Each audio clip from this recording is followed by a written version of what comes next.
Okay, I'm going to call the meeting to order. This is the Zoning Board of Appeals meeting for Monday, May 13th. And this meeting is being recorded as required by the town bylaw, and the recording will be posted on the Whitman Hanson Cable Access, Community Access website. So our first case is case number 7.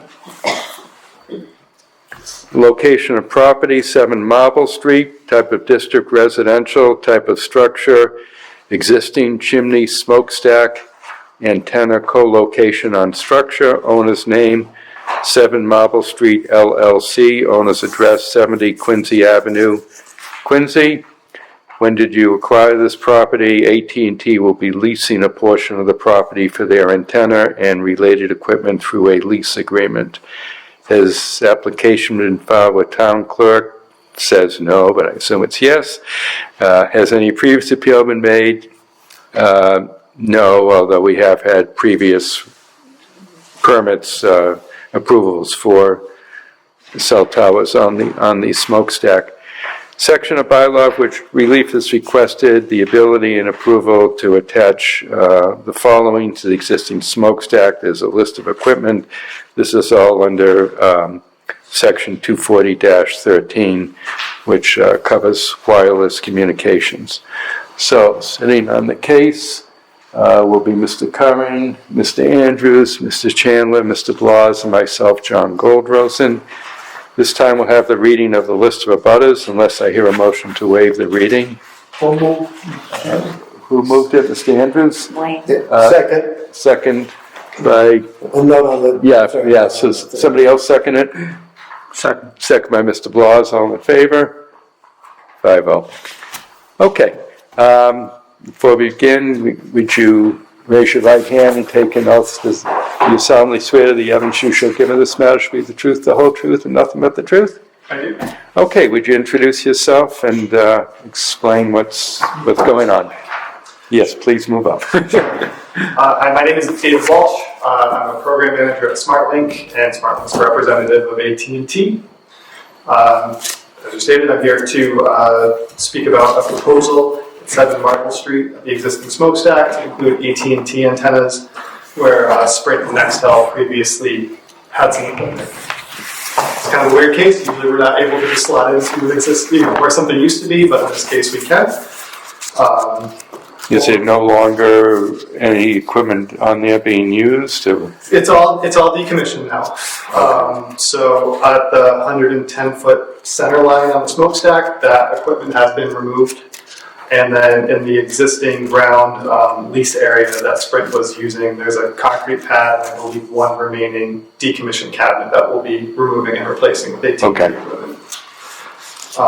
They have terminated their agreement that is real estate that's available. We're proposing to add 9 antennas, 9 radios, 2 demarcation boxes for the cables, 2 fiber lines and 5 DC power lines to the 110-foot mark. And then on the ground, 1 20 kilowatt diesel backup generator and 1 6'8" by 6'8" cube walk-in equipment cabinet. That will be the existing fenced-in concrete pad on the ground. We have a passing structure. We had a company called ICC Commonwealth, it's formerly known as International Chili. A lot of smokes in if they haven't come across here before, but they physically climbed the structure, mapped it, and produced a passing structural report on that with some modifications. We'll be raking and repointing about 30 to 35% of the existing mortar to bring that structure up to snuff, as well as repairing some of the lightning protection system and installing a new cover bin to repair one that's just past its prime now. It's part of our project. We do plan to paint the equipment on the smokestack to match the other carriers too, so it'll be that brick red color. Runs a little bit better than unpainted. So questions, I'm happy to answer them. I'll just ask, before we get, I'll read a letter into the record, but just while I think of it. So I don't even know all the mergers and all what happened to Sprint and Nextel, who are they now? Yeah, that's a good question. A lot of people aren't quite sure what happened there. So I'd say, boy, it's probably been about 8 years now. Sprint and Nextel merged. Okay. And then Nextel just kind of went away from the personal wireless space and became Sprint. And probably going on 2.5 years ago now, T-Mobile and Sprint then merged. Okay. And what they did is, as the leases ran out, where they had duplicate locations, they would just pick the more favorable spot, either because of the term of the lease or where they needed to be, and kept one and let the other terminate, which opened up an opportunity. So T-Mobile didn't need that spot. No, so T-Mobile and Verizon are already installed on the smokestack. Okay, so yeah, that's what I wasn't It's down to one height and one lease area on the ground, which opened up the Sprint location for. Okay. All right, so you'll be the third carrier on the tower. Okay.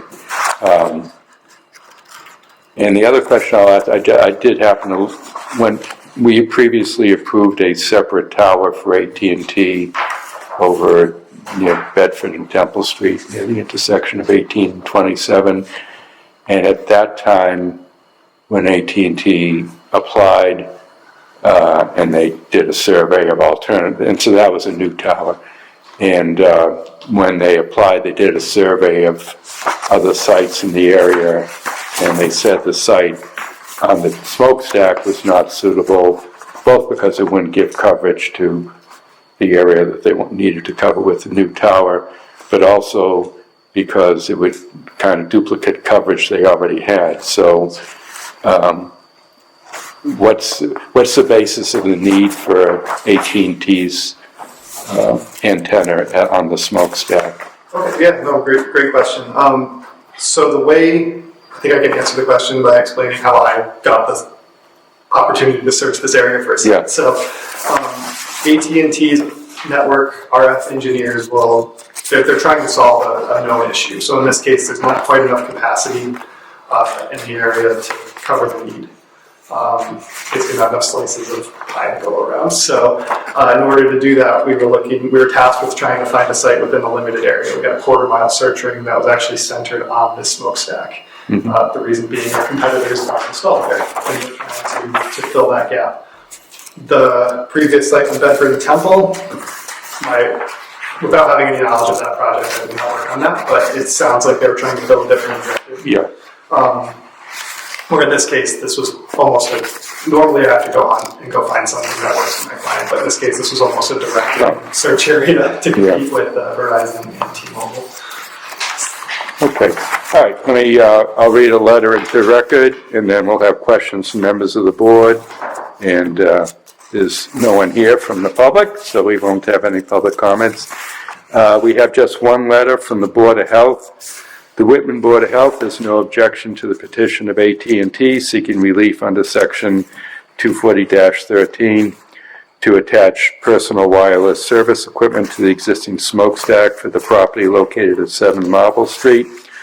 According to the National Institutes of Health, the FDA, and the World Health Organization, there is no consistent or credible scientific evidence or clear indication of adverse health effects from RF exposure from wireless communication technology. Sincerely, Tom Evans, clerk.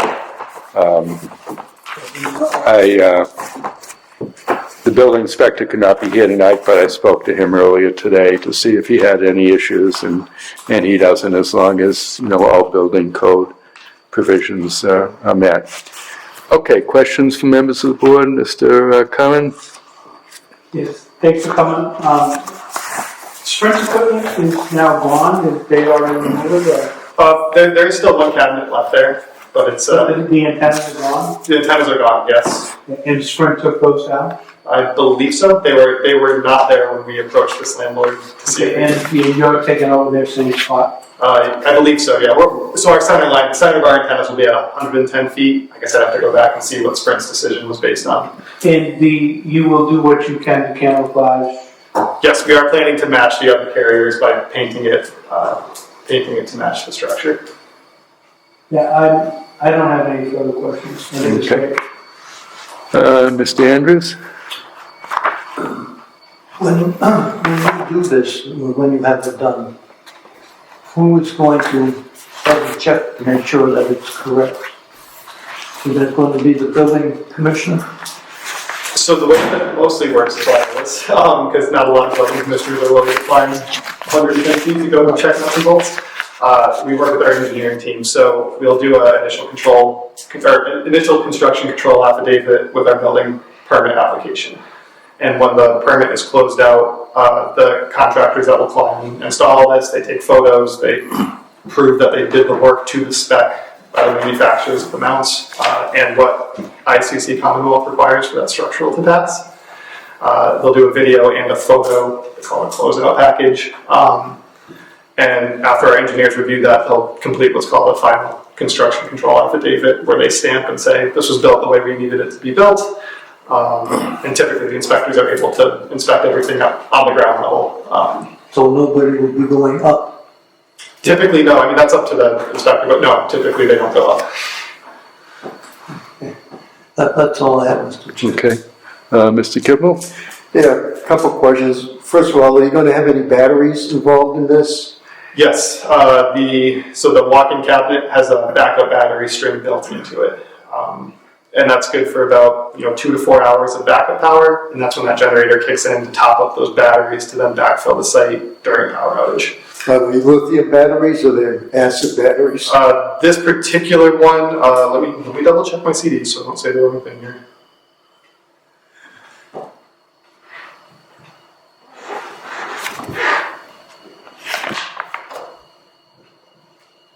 Yes, in this case it is lithium batteries, yes.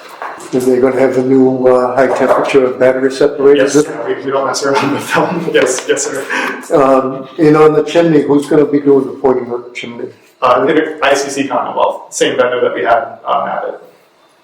International chimney? Yes. Did Roger Dumont come out? I know he's involved. He's the guy to talk to, so.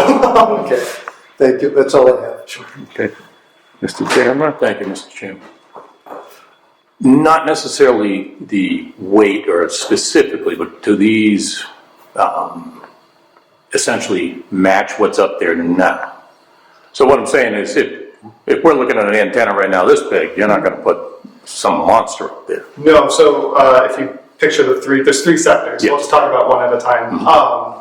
So the antennas in position 1 and 3, for lack of a better term, pipe 1 and 3. Those will both be 8-foot tall panels, about 20 inches wide. Then there'll be a different type of antenna in the middle, position number 2. They're kind of pizza box shaped. They're active antennas, so the radios are built right into them. And it's going to have one radome, but be 2 separate units stacked on top of each other, if that makes sense. They're a bit shorter, so overall they're, I'd say 7.5 feet from the top and bottom of the cover, and then maybe 24 inches wide. All right. So nothing drastically different than what the other carriers are doing now. All right. Is there anything of a toxic chemical that could possibly leak? No. It's the only real active part of the installation is the radios themselves. There's no liquid chemical in there that could leak.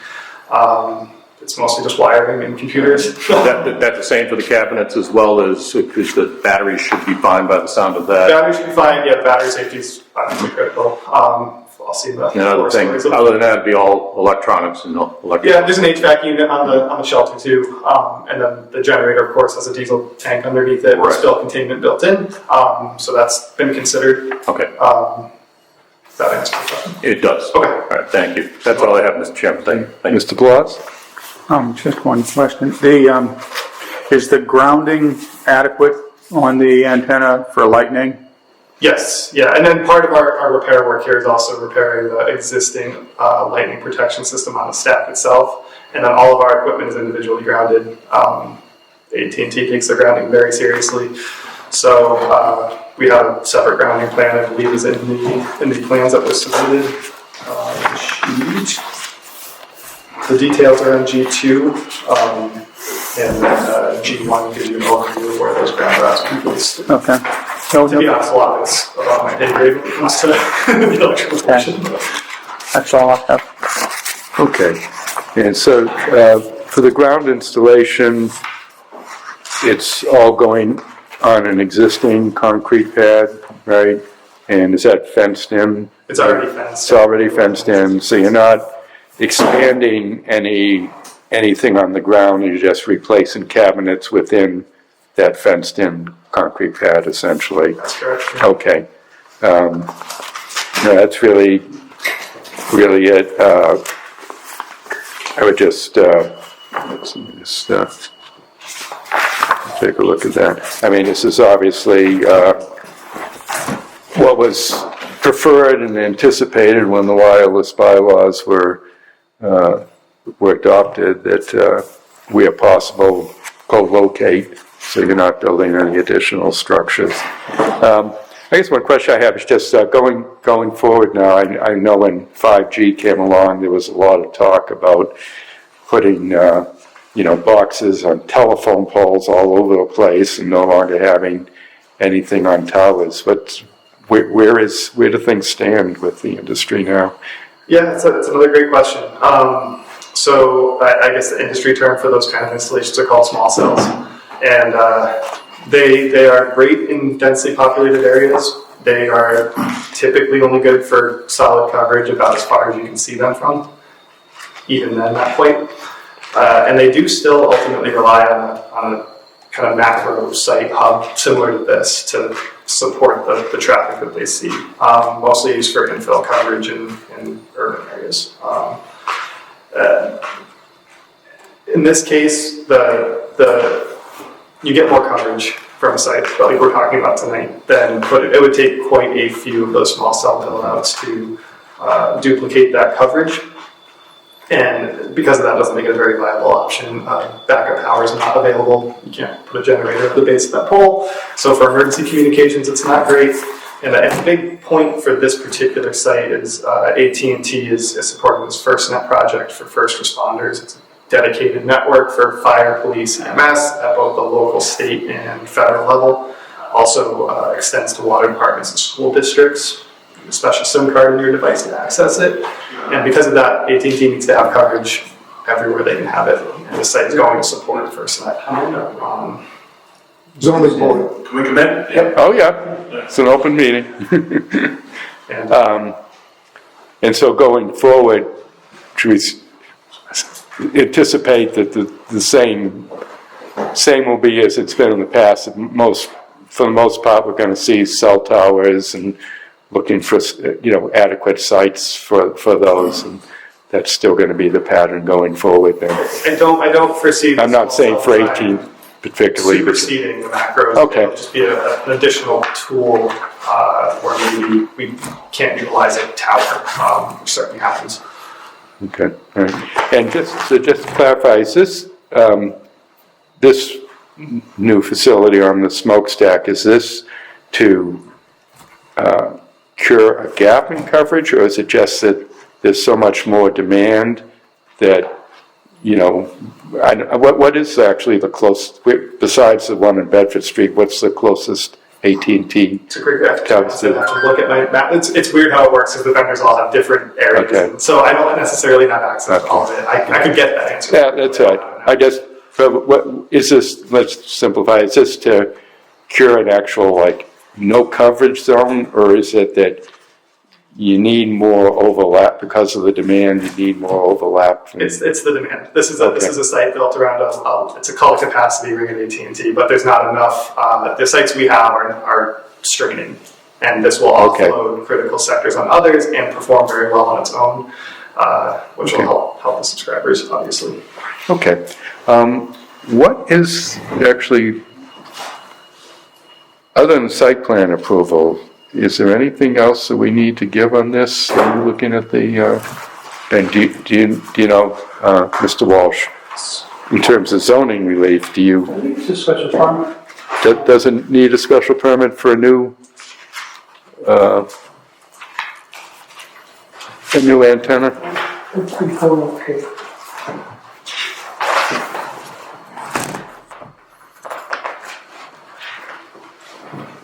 And I didn't look it up ahead of time. It's 13. 13? Yeah, it's a whole separate section of its own.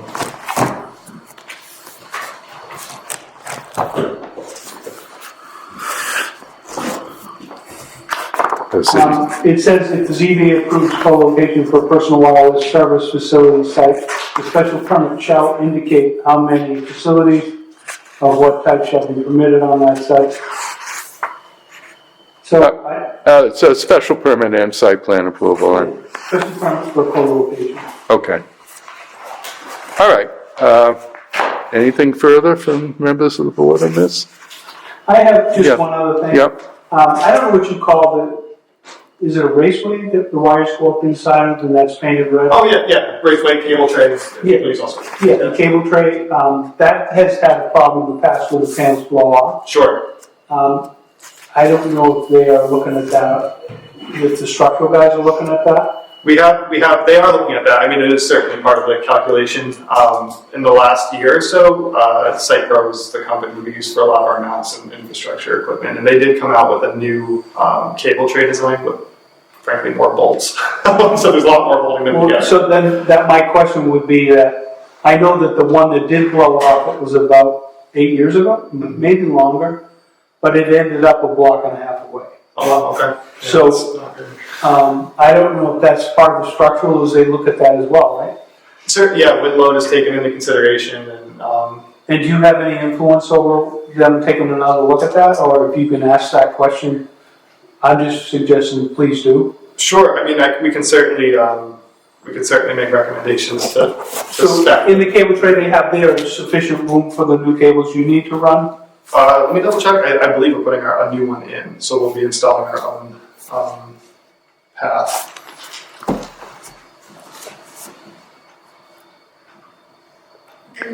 it lists, new fiber trunks, listed in the list of New trunks the of scope of existing work, the cable. scope of work.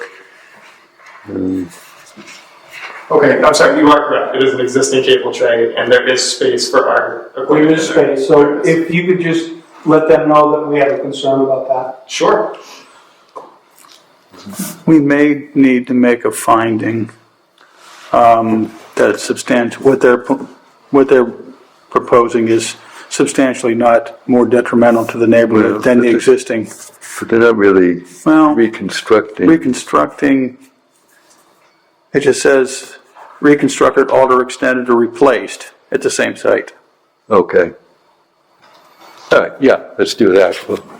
So, Mr. Chairman? Not substantially more detrimental to the yeah, neighborhood. yes, Mr. Kimball. To the proponent, is it possible to put the cable tray on the inside of the chimney?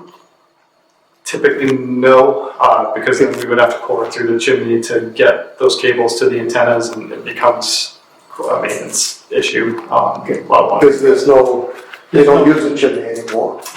Yes, it's not functional anymore. It gets really difficult as far as maintaining that structure after the fact. Okay, so Mr. Blas has pointed out in section 1310, if there's, reconstruction or replacement, which in this case is at least you're replacing both equipment on the ground and on the tower, that we should additionally make a finding that the change is not substantially more detrimental than was there previously.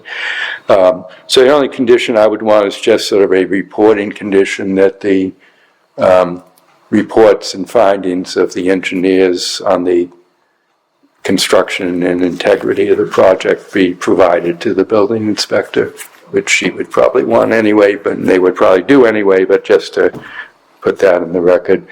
Okay, then I'm going to, if there's nothing further, I'll Just yes, that the permit's only good for 20 years. So you'll have to come back in 20 years. Okay. is anybody, I wonder what's up, how long what's up there now has been up there, and whether it's probably been more than 20 years. Time flies. Probably been more than 20 years that the other facilities are up there, and I'm sure nobody's thought about that. Mr. Chairman, I have a quick question. Yes. If you don't mind. I just noticed that you're using the 2020 National Electric Code. We're up to 2023. That's fair. AT&T did take quite a long pause on these projects, so that would explain why we're back in 2020. All right, but do you have a review of that in case there's anything that's applicable to this project? Of course, yes, of course. Thank you. Okay.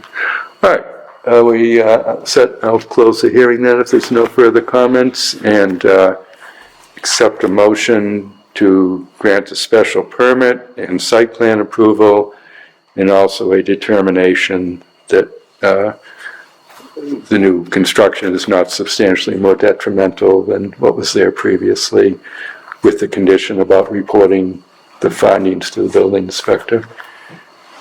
May I have a motion to that effect? Motion by Mr. Andrews, second. Second? By Mr. Curran. Any further discussion? All in favor? Okay, you're all set. Thank you very much. It's not doing me any good, I get T-Mobile. Yeah, so, I should say I have no T-Mobile. No, really interesting. Yeah, my house, it's supposedly in their magenta area. I don't get 1 bar and 0 5G. It's been a while since I've worked with T-Mobile, so I don't have an inside line for you, but It's terrible. that's too bad, sorry to hear that. AT&T says I can get really good at it, so. I live on the other side of town. Thank you guys, have a great night. thank you. Got some more? Yep. A whole bunch more coming. Yep, okay. How many trees did we kill for this? The world of digital. Oh, I didn't see all this. I better take Don't another kill look trees at it. anymore. That's an imaginary item. Okay, this is the next one. All right. Evening. Good evening. Here's the minute, just to get everything here. This is the gray house with the red door? Yes. You in the neighborhood? What's that? Are you in the neighborhood? We have tough T-Mobile coverage too.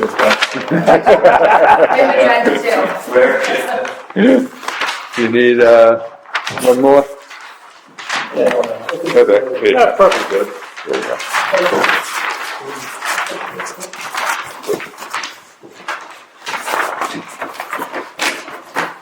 I also refrain from passing out the 24 size. others list. A1. So we can do well, that's the line, I can't see it. You can really see it. All right. What the hell? There's nothing from the planning board. Okay.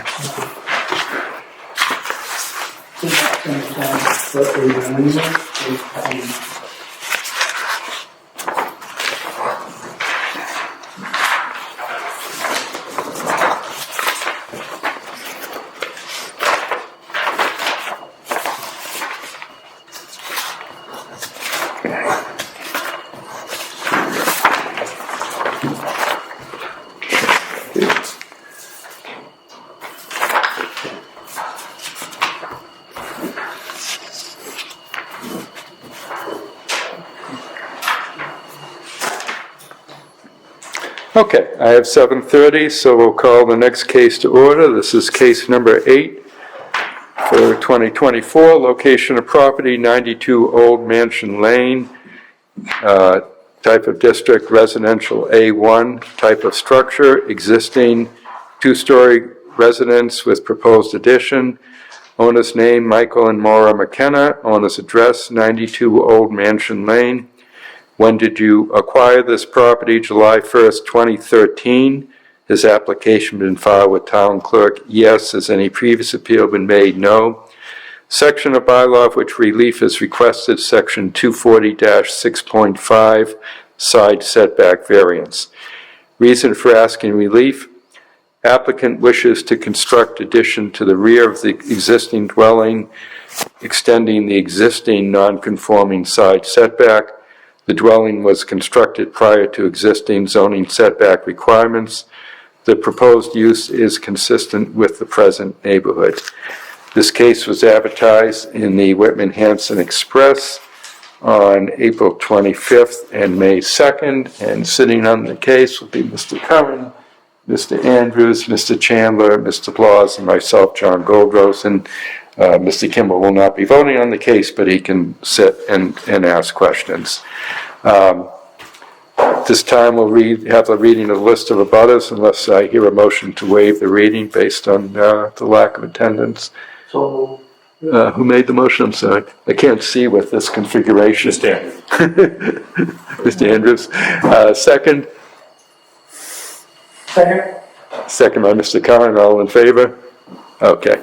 All right, would you raise your right hand and take an oath to participate in this case? You solemnly swear the evidence you shall give in this matter shall be the truth, the whole truth, and nothing but the truth? Okay, would you introduce yourselves and explain who's going to present the case and explain what you want to do? Michael McKenna, homeowner with my wife Maura. We're trying to extend that side of the house back so we can build a room for Maura's aging mother, for her space there. Like I have no, so just an aging in place home for her is what we're calling it. And we're not asking for to extend anything. We're just asking to continue that side back to the back of the property. We did speak to both neighbors on either side. The ones on the affected side are more than happy to let us do it. We talked to them about it, and they're good with it. What else? Anything else? What is the required zoning? I think it's 20 feet and 20 feet. 16 right now. Residents say one side setback is 20 feet. Okay, so it's 16 now, and the addition would also be 16. I think the addition's actually going to be 17, if that matters. It's a foot set into the house. Okay. It'll be a foot closer, Yeah, okay. that's as close as. Yeah, I'm sorry, just, who are you, sir? So sorry, I'm going to help the McKennas with the project. I'm a friend and builder. Okay, just can I have your name just for the... Oh, sure, we lost me. Okay. Okay. Okay, and so since this is an existing nonconformity, this would be an extension of an existing nonconformity. So although they've asked for a variance, I think it only needs a finding. You agree, Ms.? I agree. Yeah, yeah. So you'd actually need a little lesser relief. We just need to make a finding that it's not substantially more detrimental to the neighborhood than what you already have in place. Okay, and just what's the, let's see, it's 19 by 24 feet, so it's, I don't know, 450 square feet or so. Yeah, and what will just be a bedroom, or are you putting anything else in there? Or? There'll be, go ahead. Yeah, so it'll be, we're hoping to do a bedroom, a bath, and like a kitchenette. Very simple, couple cabinets and microwave kind of thing. So she kind of has a safe space to have one floor to mull around and not have to go. Right now she's in the basement. The stairs are kind of difficult for her, so. She actually already fell down the stairs and broke her neck. Yep. It's more of a kind. My name's Mona.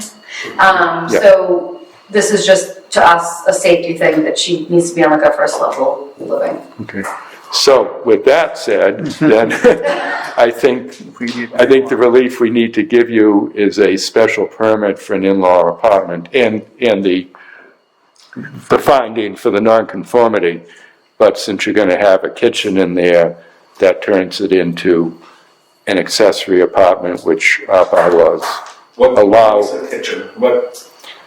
I'd say a stove, refrigerator. If she can live independently without your assistance in that section, then it's in there. Okay. And that's not a bad thing. No. The town may call it a two-family.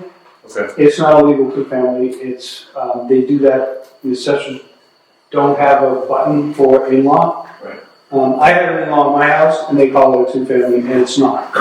So then you can also, you'd be entitled to 2 sets of trash and recycle bins. Okay. But I think you can deny those now, and they won't charge you for 2. Okay. But don't let that happen, because you won't need it. No, we won't. She's been living with us since last summer and Yeah. So you don't need that, but you might have to get in touch with the DPW about that. So actually it's, oh, that's right, there's a charge, yeah, okay. Yeah, so we have, under our bylaw, we have a special permit for an accessory apartment which can only be used by a family member. You can't rent it out to somebody else. Right. And the main requirement for that is that the property retain the appearance of a single-family home, which it looks like you will, because is there going to be any additional doorway into that? On the backside, just out to the deck area, basically. Okay. We have a pool back there and another deck. Would you have a door from the existing house? to Yes. where you- Our home Yes. into that, yes, Yeah. yes. Okay, so No, I'm kidding. so there'll be a door from the existing house into the addition, and then a door also from the addition onto the deck? Yes. Okay. Yeah. So that's also Second means of egress. that's a second means of egress, so that's good. Okay, let me read letters into the record from town boards, and then we'll have questions from members of the board.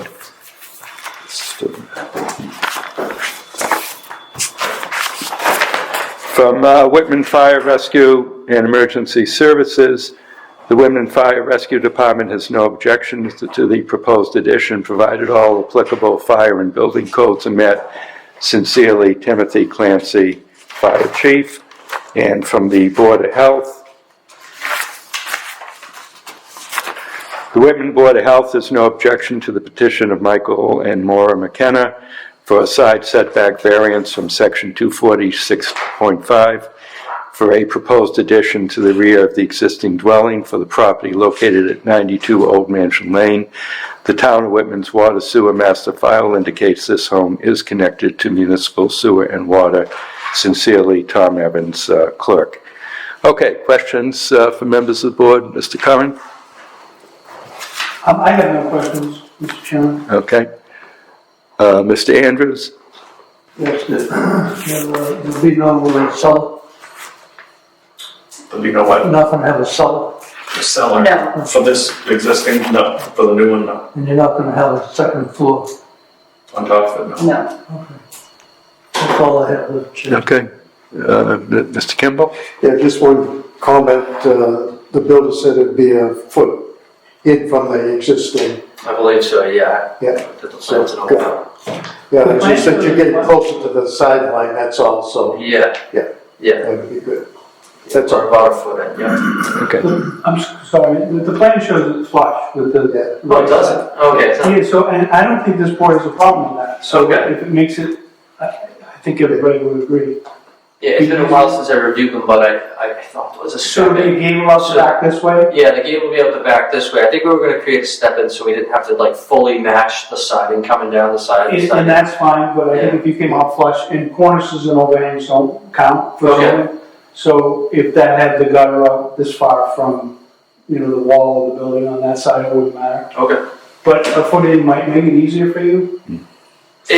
It might make it, yeah, it might make it easier as far as like, the vinyls, probably 10, 15 years old, trying to match it up, and a few other reasons. I think there was a couple of pipes that had to be moved and whatnot, a spigot and stuff, so we decided to push it in a foot, which I think was as far as we could get to shift it towards the existing deck and the pool area that they have now. Looks good. So that would make it as close as, say, 15 feet to the property line. So we probably should just, No, he's going the other direction? The other way. So we're 17 A foot, so 70. so it's going to be further I from probably the... shouldn't be quoted on that until I review the plans, to be honest. All right, so I just want to make sure that the building inspect, if we approve this plan, that, in other words, if this plan shows it's 16 feet away and you wind up being 17 feet away, fine. Right, sure. I just want to make sure it wasn't going the other way. No, Okay. no, definitely not going the other way. Okay, okay, Anything going away. okay, now I understand. Thank you. All right. Is that it? It's a. Okay, Mr. Chandler? One question I do have, and I think that's just for verification, that the people, the Williams at 104 were notified? Yes, they're on the list of butters. So, okay, because I did notice they have a pool in their backyard. So I wanted to make sure there was not going to be any trouble. All right, that's all I have. Yep. Thank you. Okay. I knocked on their door today too. All right. And But we don't have anything in No, writing from them, saying, and they're right. not in the crowd, so I just wanted to verify they were notified, and they can go from Yes. there. Okay, Mr. Blas? Just a quick one. Maybe make a suggestion. We we provide 5 feet of relief. That way, depending on how this thing gets built and angles and things like that, if they went a little closer than 16.02, they wouldn't need to come back to us. So if we gave them 5 feet of relief. So allow them to go as close as 15 At 15 if they needed to, yes.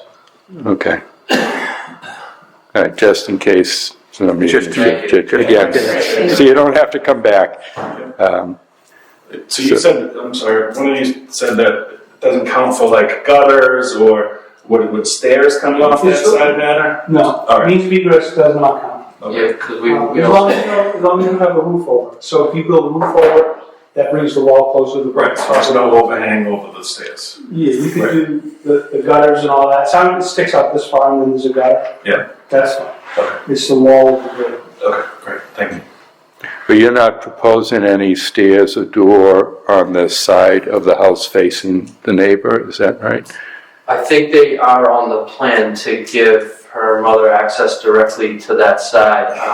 Are they? Those are the back. No, we had talked about it at one point. It was something that was brought up, but Yeah, If you put just a platform and stairs, It was that's, a platform. that's a what platform it and was. stairs is fine, but a deck is not. So, right, No, because that's part of the structure and you can't do it. yes, So- right, yeah. That's what, it was a platform. yeah, we went over that with the Yeah. architect. And so platform 4 foot by 4 foot is It's fine. probably less 3.2 by 3.2, yeah. Yeah, because zoning can't restrict the means of egress, so, Okay, but a deck they can. Yeah, definitely a deck. okay.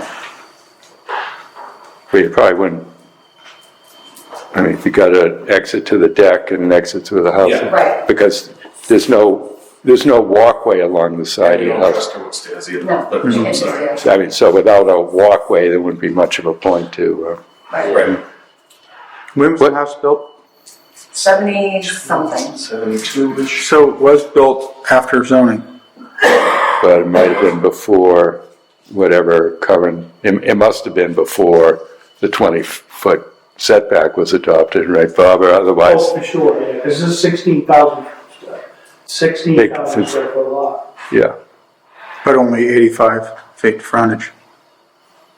yeah, and you can see even the garage is outside the building envelope, so, and it violates front setback, side setback, undercover, so it's clearly a pre-existing non-conforming building. And what are the, I didn't look at it, or if I did look at it, it's been a while. What's the entrance into your house, the main part of the house? Is it through the So garage? next to Is the it, garage door, next to the garage, there's a breezeway. Breezeway. Yeah, and then there's the front entrance, and then we also have the basement entrance and the back sliding door as well. And coming in and out of the garage, so we have a lot. okay. So there is a basement for the existing house. Yes. Is that like a walkout and back, or is it You come a, up through, what used to be a bulkhead? bulkhead, it's not a bulkhead now, but it's 3 steps up into the yard, because our yard goes down in a slant from the front Okay. to the back, it's a very steep slant. okay, So when the addition's done, that's gonna be very limited to get in through that back door, because of the underneath, they'll have to insulate all that stuff, so that might become obsolete. Or Okay. just small enough to pull things in though. okay. Are you gonna pour a slab or are you gonna put it up on islands? Frost wall, Frost? yeah. Okay. Yeah, It would be like a garage foundation. Yeah. yeah, exactly, yeah. And this, what's the enclosure for your pool? And does this addition affect in any way The fence goes from basically the front of the house all the way around the backyard. So the whole backyard is in a fence, fenced in. All right, and so this addition will be like inside the fence that you Yes, have? yes. Okay, and that was actually a question I was gonna ask, is what fencing or vegetation is there between your property and the Williams property? We have a fence, they have a fence around their pool, so those two butt up against each other. And then we have like a retaining wall kind of next to the fence. Okay, all right. And I think we clarified this before, but the addition will just be a one-story Yes. addition? Okay, And their pool is actually a little higher than our ground, so it's, okay, they're raised up a little bit higher than us, so okay. it's not like she's gonna be looking down on them, it'll be more like. That's why we asked those questions. Yeah. Okay, And I think there's only a couple of windows on that side. Yeah, and we're limiting the windows on that side of the house, Yeah. yeah. okay. All right, anything further from members of the board? So I think what we're looking at is a special permit for in-law accessory apartment, which is that 6.6? That's it. 6.6? 6. Okay, 6.6. And then, 240-11.9, Is that the finding? it says that the Board of Appeals shall rule that such alterations or alignment will not be detrimental Okay, or injurious to the neighborhood. okay, so, That's 240-11.9. okay. So it's a finding that the addition to an increase in an existing nonconformity, which in this case, the house is nonconforming as to side setback, that the increase to the existing nonconformity is not substantially more detrimental to the neighborhood than the existing structure. So I think that's, But if we grant 5 feet of relief, does that require? no, because they can, go, even if they wind up going closer to the property line, that's just an increase in existing nonconformity because they're already nonconforming on that side of the house. So even if it worsens it in that sense, and if they run it flush with the house, well, they're going to be, just because of the angle of the house Yeah, so it's going back, it's going to be at least a little bit closer to the property line than the existing structure, even if by half a foot. So. And yes, so also that the board is allowing a reduction to as low as a 15-foot setback if necessary for the construction of the house. Anything further? Did that cover everything? I think so. Okay, can I have a motion to that effect? No. Moved by Mr. Chandler, is there a second? Second. Second by Mr. Blas, any further discussion? All in favor? Okay, you're all set? Great, Thank thank you you. very much. Thank you. everybody. Good luck. Good luck. Thank you. Have a great night, everybody. Thank you. See you later. You too. That's an extra. I'm gonna hang on to one of these. I'm doing the decision. Okay, so we have some minutes. Minutes. Oh, to put them here? I guess. All right, we have minutes to review for, let's see. Okay, case number 3, 531 Millie's LLC, 531, 535 Washington Street, which was site plan approval. That looked fine. So that is myself, Wayne, Dick, Bob Curran, and Bob Kimball. So Jim was not present at that meeting. Did I hear a motion to? Yeah. Moved by Mr. Blas to approve. Is there a second? Second. Second by Mr. Curran. Anybody need more time? No? All in favor?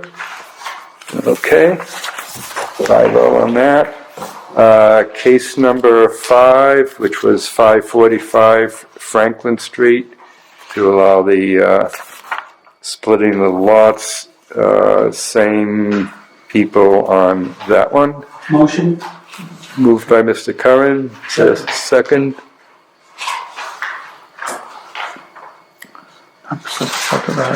Second by Mr. Andrews.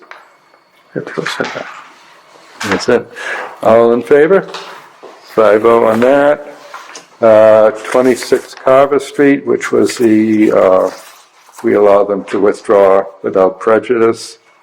Same people. Motion. Moved by Mr. Curran. Second? Second. Second by Mr. Kimball. All in favor? 5-0. And the general minutes for the April 22nd meeting?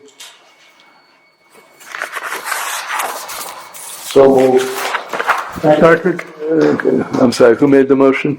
Mr. Kimball, second was by Bob Curran. All right, all in favor? Okay, so the next meeting is June 17th. Carol, will you get me PDFs of the cover sheets for those cases, and I'll send them out to everybody. Anything substantial? 601 South Ave. Yeah, 601 South Ave, which is And 2. going, that was approved initially for an in-law. We then approved it under a new owner for a two-family, and now they want to go back to an in-law. Okay. Let's see.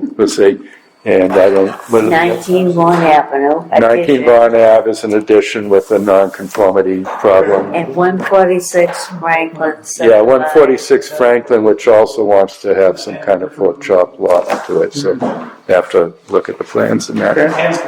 Okay, and Move I to think, adjourn. was everyone here when we decided July 1st or July 29th would be potential meetings? Okay. All right, can I have a motion to adjourn then? So moved. Moved by Mr. Kimball, is there a second? Second. Second by Mr. Blas, all in favor? No. 5-0. The meeting is adjourned.